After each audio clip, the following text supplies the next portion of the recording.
اهلا بيكم. هو يعني ايه ولاية تعليمية؟ وايه الاصل فيها؟ وازاي بتتنقل لام؟ وينفع الام بعد ما تاخد الولاية التعليمية الاب يرجع ياخدها منها تاني؟ الولاية التعليمية هي المسؤولية عن الملف التعليمي للصغير او للطفل. الاصل ان الولاية التعليمية دي للاب، هو المسؤول عن ولاده.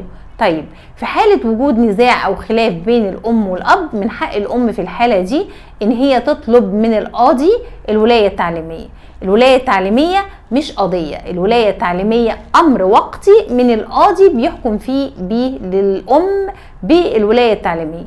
امتى يحكم لها بالولاية التعليمية؟ يحكم لها بالولاية التعليمية في حالة حدوث خلافات بينها وبين الزوج مثبتة، يعني رفع عليه دعوى نفقة، رفع عليه دعوى خلع، حتى وإن كان لم يتم الفصل في الدعوة، لكن ده بيثبت انه في وجود خلافات.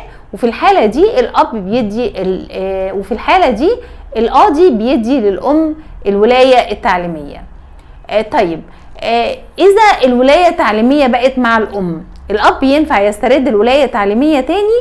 الاب ما بيستردش الولاية التعليمية طول ما الاطفال في حضانة الام، لكن بيقدر اذا الام نقلت الولاد في مدرسة خاصة غالية وما تقدرش يعني ما يقدرش ان هو يدفع مصاريفها، ان هو يطلب من القاضي من خلال تظلم ان هو يا اما يلغي الولاية التعليمية عن الام، يا اما يرجع الولاد للمدرسة اللي كانوا فيها وكان الاب ملتزم بسداد مصروفاتها، يا اما القاضي بيتأكد فعلا من عدم قدرة الاب على دفع المصاريف، وفي الحالة دي بيؤمر بدفع او بإلزامه بدفع نفس المبلغ الصغير اللي كان هو بيدفعه، والام تبقى ملزمة بالباقي.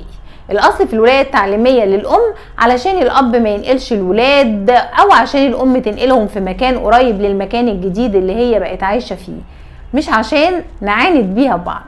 فولو لايك واستنوني في معلومة قانونية جديدة.